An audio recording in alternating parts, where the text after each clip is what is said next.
कासगंज नामक गांव में रतन नाम का किसान रहा करता था।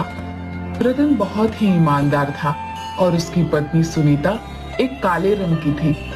वो बहुत ही सीधी और अच्छी थी, लेकिन उसके रंग के कारण कोई भी उसे पसंद नहीं किया करता था।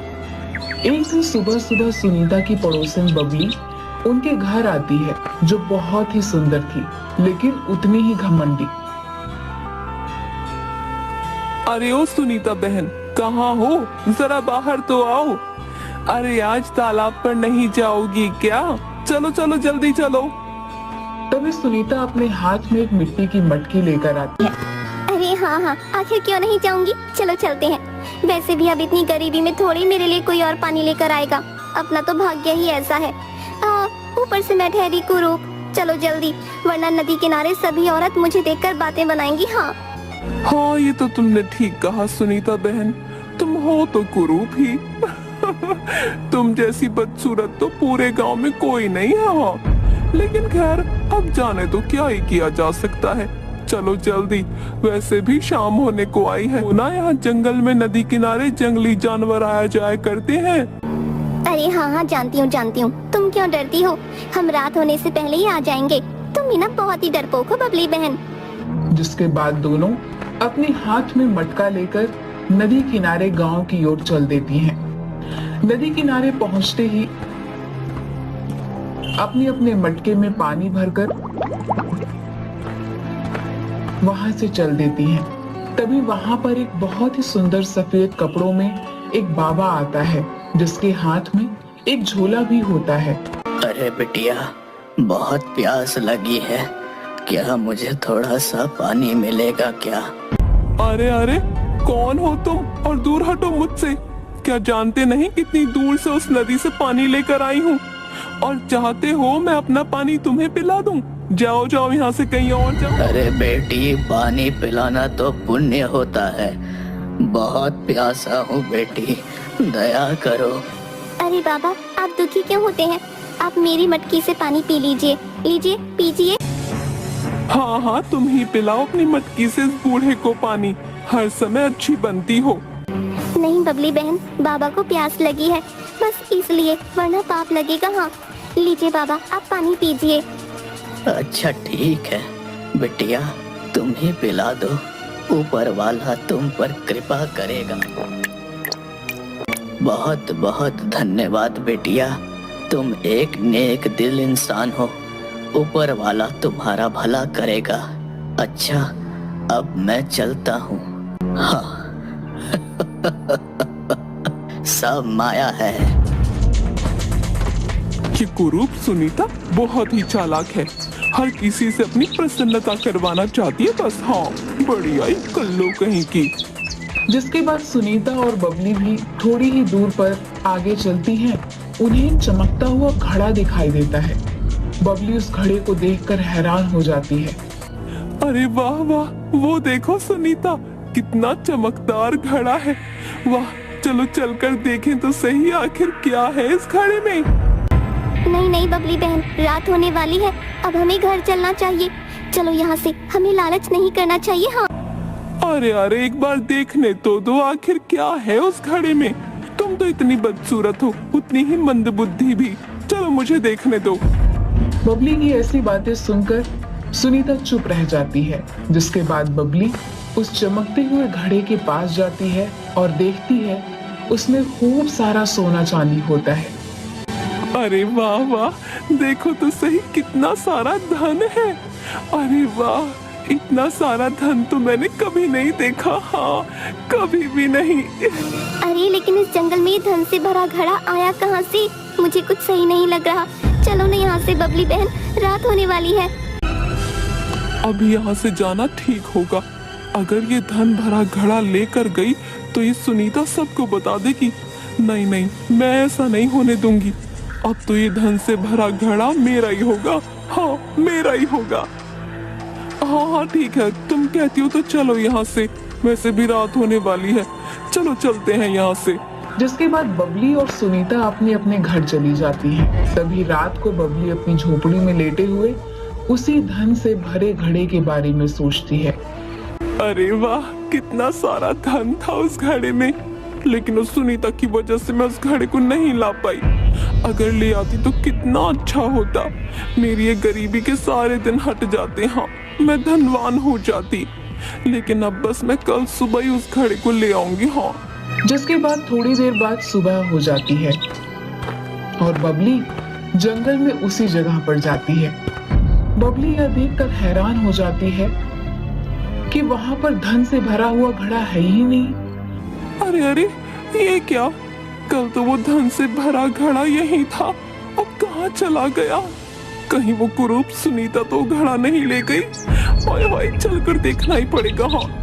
जिसके बाद बबली अपने हाथ में एक मिट्टी की मटकी लेकर सुनीता के घर जाती है।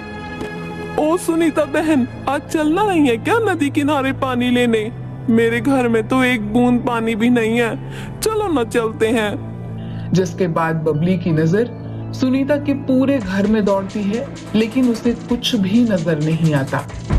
अरे ये क्या? यहाँ तो कहीं भी वो धन से भरा घड़ा दिखाई नहीं दे रहा। क्या पता इस सुनीता ने वो धन से भरा घड़ा कहीं छुपा दिया हो। हाँ हाँ, यही हो सकता है। अरे हाँ हाँ, क्यों नहीं बबली बहन, मैं तो बस तुम्हें पुकारने ही वाली थी। आज तो मेरे घर भी पानी नहीं है, चलो चलते हैं। जिसके बाद दोनों अपने हाथ में मिट्टी का मटका लिए नदी किनारे चल पड़ती हैं। दोनों नदी से अपनी मटकी में पानी लेती हैं और वहां से थोड़ी दूर चलती हैं तो देखती हैं कि फिर से उन्हें वही चमकदार घड़ा दिखाई देता है। अरे वाह वाह, ये तो वही धन से भरा घड़ा है। हाँ, बहुत ही अच्छा। लेकिन इस बार वहां पर उस घड़े के पास एक और घड़ा होता है जो बिल्कुल खाली होता है। अरे वाह वाह, आज तो मैं इस धन से भरे घड़े को अपने साथ लेकर ही जाऊंगी। हाँ, अब ये घड़ा मेरा होगा, बस मेरा। करो सुनीता बहन, देखो ये धन से भरा घड़ा तो मैं लेकर ही जाऊंगी। हाँ, अब से मैं बहुत धनवान हो जाऊंगी। अच्छा तो ठीक है, लेकिन देखो तो जरा, ये दूसरा घड़ा भी कितना सुंदर है। अरे वाह। अरे हाँ हाँ, वो तो दिख ही रहा है, लेकिन ये तो बिल्कुल खाली है।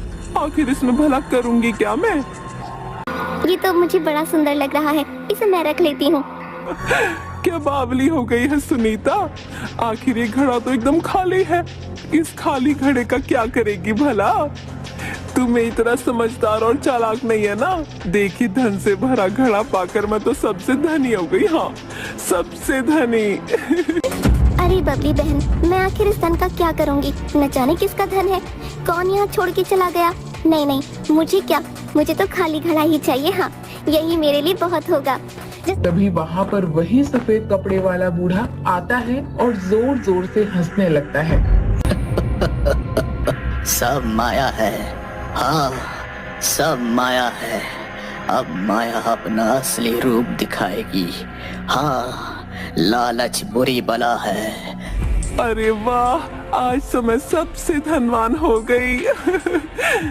अच्छा, अभी मैं इस घड़े को कहीं छुपा देती हूँ। हाँ, कहीं किसी की नजर पड़ गई तो अच्छा नहीं होगा।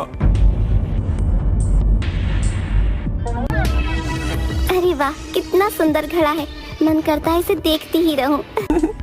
अगर मेरे पास कुछ चांदी के सिक्के होते तो मैं इस घड़े में उन्हें रखती। वाकई बड़ा सुंदर घड़ा है। सुनीता के ऐसा बोलते ही उस घड़ी में अचानक से तेज रोशनी होने लगती है और उनसे कुछ चांदी के सिक्के भी आ जाते हैं। अरे वाह, चांदी के सिक्के, ये तो चमत्कार हो गया। वाह, लगता है ये कोई जादुई घड़ा है। हाँ, मैं कुछ और भी मांगती हूँ इससे। हे जादुई घड़े, क्या तुम मुझे एक बहुत सुंदर चमकता हुआ सोने का हार दे सकते हो? बोलो बोलो। तभी उस घड़ी में फिर से रोशनी होती है और उसमें से सोने का हार आ जाता है। वाह, कितना सुंदर हार है। इस जादुई घड़े को पाकर तो मैं धन्य हो गई। बस अब मुझे इस घड़े से और कुछ नहीं चाहिए, इतना ही काफी है। जिसके बाद सुनीता बहुत ही खुश हो जाती है। अगली सुबह बबली फिर से सुनीता के घर आती है। बबली सुनीता के गले में वो चमकता हुआ हार देखती है और हैरान रह जाती है। अरे ये क्या, इतना चमकता हुआ हार तुम्हारे पास कहाँ से आया सुनीता बहन? तुम्हें तो वो खाली घड़ा मिला था ना, तो ये हार कुछ समझ नहीं आया। अरे बबली बहन, वो खाली घड़ा कोई साधारण घड़ा नहीं बल्कि जादुई घड़ा है। हाँ, उसके कारण ही ये सब हुआ है। लेकिन बस अब मुझे उस जादुई घड़े से कुछ नहीं चाहिए, मेरे लिए तो इतना ही काफी है। हाँ। क्या वो जादुई घड़ा है? ये क्या हुआ? वो घड़ा तो मेरे पास होना चाहिए था। मैं उसे पाकर बहुत धनवान हो जाऊंगी। हाँ, मुझे वो जादुई घड़ा चाहिए किसी भी तरह। अच्छा ठीक है।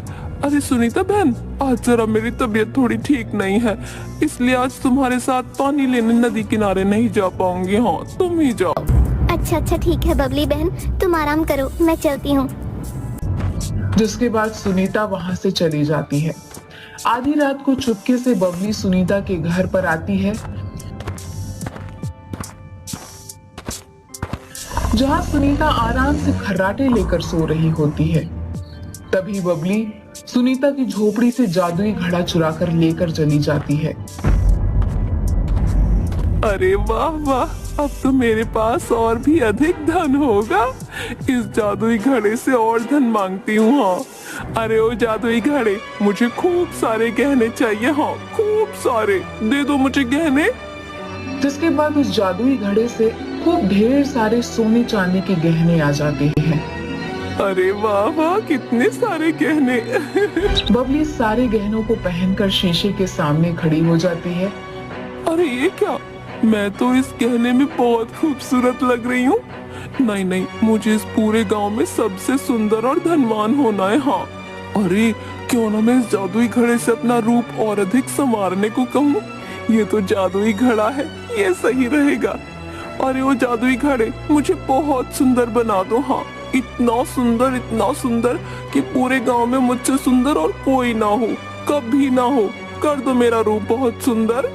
बबली के ऐसा बोलते ही बबली के मुंह पर खूब सारे दाने निकल आते हैं। उसकी नाक लंबी हो जाती है। बबली जैसे ही खुद को शीशे में देखती है तो जोर जोर से चिल्लाने लगती है। अरे ये क्या हो गया? मेरा तो सारा रूप ही भयानक हो गया।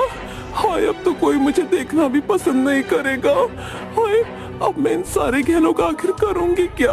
कोई नहीं देखेगा मुझे। ये सब इस जादुई घड़े की वजह से हुआ है। मैं इस सुनीता को ही घड़ा वापस लौटा दूंगी। हाँ। जिसके बाद सुनीता बबली के पास आती है और उसका भयानक रूप देखकर डर जाती है। अरे ये आपको क्या हो गया बबली बहन, इतना भयानक रूप? ये सब इस जादुई घड़े की वजह से हुआ है। नहीं, मैं इसे अपने पास नहीं रखूंगी। हाँ, इस जादुई घड़े को वहीं जंगल में जहाँ से मिला था वहीं रखाते हैं।